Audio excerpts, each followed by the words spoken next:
নমস্কার, আজকে আমি বানিয়ে দেখাবো মিষ্টি রুটি আর চানা পনিরের রেসিপি।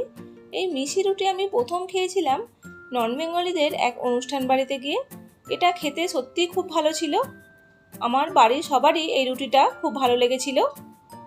এটা সত্যি খুব টেস্টি ছিল, তাই আমি ওখান থেকে এই রুটির রেসিপিটা শিখে এসেছিলাম আর আপনাদের সাথেও এই রুটির রেসিপিটা শেয়ার করছি।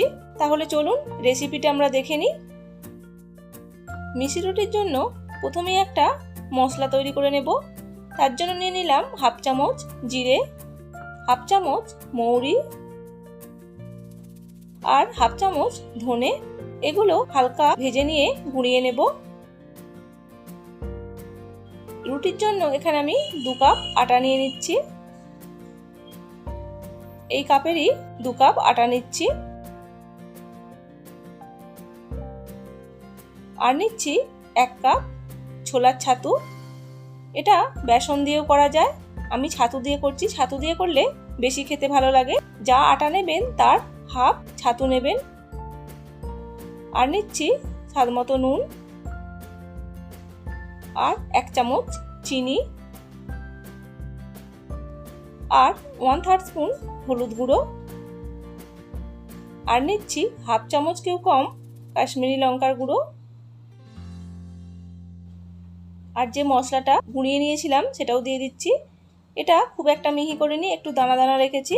এখন সমস্ত মশলাটাই এর মধ্যে দিয়ে দিচ্ছি। সামান্য একটু কসুরি মেথি দিচ্ছি। আর দিচ্ছি 1 চামচ ঘি। আপনারা ঘিয়ের বদলে তেলও দিতে পারেন, সাদা তেল। তবে ঘি দিলে রুটির টেস্টটা বেশি ভালো হয়। এটা এখন ভালো করে মিশিয়ে নিয়ে কুসুম কুসুম গরম জল দিয়ে আটাটা মেখে রাখবো। আটাটা মাখা হয়ে গেছে। এটা কিছুক্ষণ দলে নিচ্ছি। যেমন নর্মাল আটা মাখা হয় সেইভাবেই মেখে নিতে হবে। খুব শক্তও না আর খুব নরমও না। এটা মাখা হয়ে গেছে। এটা এখন কিছুক্ষণ ঢেকে রেখে দেব। এবার চানা পনিরের জন্য এখানে আমি চানা 7 থেকে 8 ঘন্টা ভিজিয়ে রেখেছিলাম। এটা নুন দিয়ে প্রেসার কুকারে 7-8টা সিটি দিয়ে দেব। 7-8টা সিটি দিলে এটা সিদ্ধ হয়ে যাবে। এবার রুটিটা তৈরি করে নেব। তার জন্য গোল্লা কেটে নিয়েছি। এবার রুটিটা বেলে নেব। রুটি বেলার সময় ময়দার গুঁড়ো দিয়েই রুটিটা বেলবেন। আটা দিয়ে বেললে রুটিটা খসখস করবে। ময়দা দিয়ে বেললেই রুটিটা মসৃণ হবে। আমি সব সময় ময়দা দিয়েই রুটি বেলি।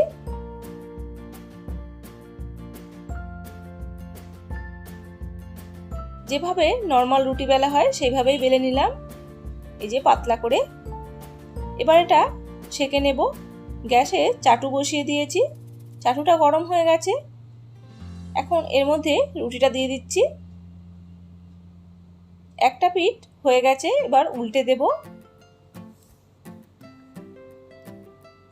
এইভাবেই উল্টে পাল্টে রুটিটা সেঁকে নিচ্ছি।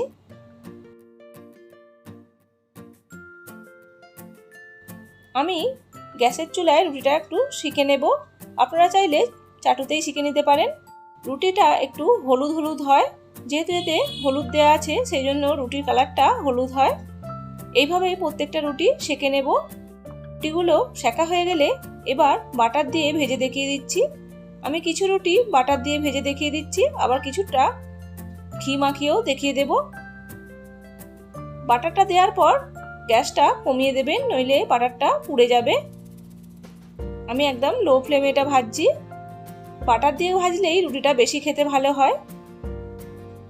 আপনারা চাইলে ঘি দিয়েও খেতে পারেন। দুটো পিঠই ভালো করে উল্টে পাল্টে বাটার দিয়ে ভেজে নিচ্ছি।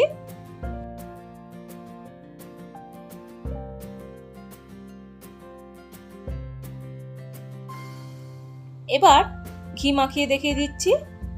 রুটি করার পর সবসময় রুটিটাকে হটপটের মধ্যেই রাখবেন, নইলে শক্ত হয়ে যাবে। সবসময় গরম রুটির মধ্যে ঘিটা মাখাবেন, তবেই ঘিটা ভালোভাবে মাখানো যাবে। আর এই রুটিটা গরম গরম খেতেই বেশি ভালো লাগে। আপনাদের যেটা ভালো লাগবে সেইভাবেই খেতে পারেন, ঘি কিংবা বাটার। এবার চানা পনিরের জন্য একটা পেস্ট বানিয়ে নেব। তার জন্য নিয়ে নিলাম টক দই। এখানে আমি প্রায় 50 গ্রামের মতো টক দই নিয়েছি।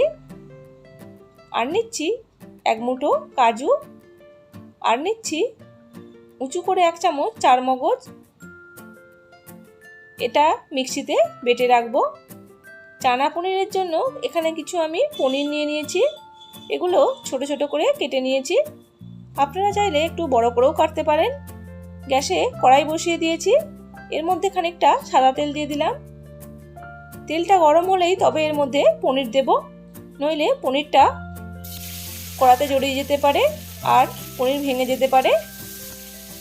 পনিরটা একটু হালকা করে ভেজে নেব, খুব বেশি ভাজার দরকার নেই, 3-4 মিনিট ভাজলেই হবে।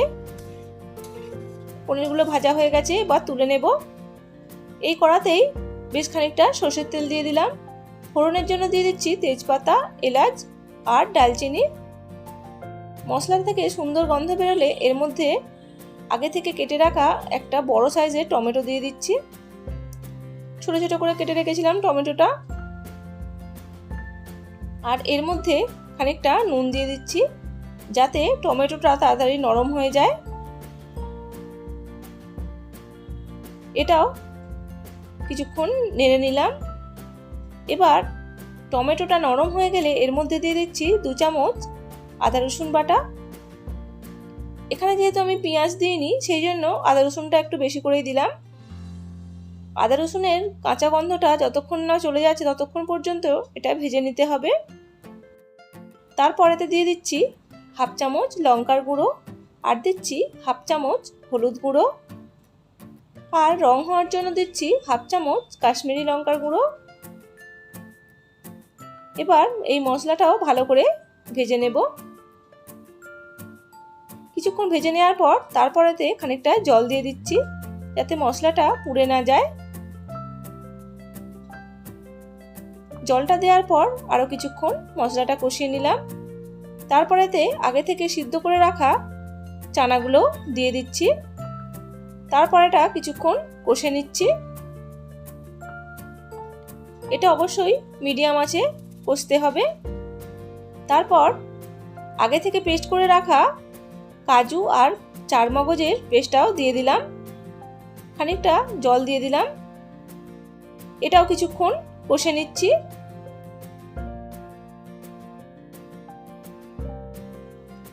তারপর ভেজে রাখা পনিরটাও এর মধ্যে দিয়ে দিচ্ছি। পনিরটা দেওয়ার পর পনিরটা ভালো করে মিশিয়ে নিচ্ছি। তারপর আরও খানিকক্ষণ চানাটা কষে নিচ্ছি। আর দিয়ে দিচ্ছি স্বাদমতো নুন, আর 2 চামচ চিনি দিয়ে দিচ্ছি। যেহেতু আমি টক দই ব্যবহার করেছি, সেই জন্য চিনিটা একটু বেশি করেই দিলাম। আপনারা চাইলে চিনিটা একটু কম করেও দিতে পারেন। এবার কিছুক্ষণ কষে নেব। তারপরেতে জল দিয়ে দিচ্ছি। কড়াই সিদ্ধ করার যে জলটা ছিল সেটা দিলাম, আর খানিকটা গরম জলও দিলাম। এবার এটা ভালো করে মিশিয়ে ঢাকা দিয়ে আরও 5-7 মিনিট সিদ্ধ করে নেব। চানা পনির তৈরি হয়ে গেছে। আপনি যদি আমার এই ভিডিওটি প্রথম দেখে থাকেন, আর যদি এই ভিডিওটি ভালো লেগে থাকে, তাহলে অবশ্যই চ্যানেলটাকে সাবস্ক্রাইব করবেন। পরিবেশন করে দিয়েছি। এইভাবে আপনারা বাড়িতেও বানিয়ে দেখতে পারেন। তাহলে এই পর্যন্তই। ভালো থাকবেন, সুস্থ থাকবেন। ধন্যবাদ।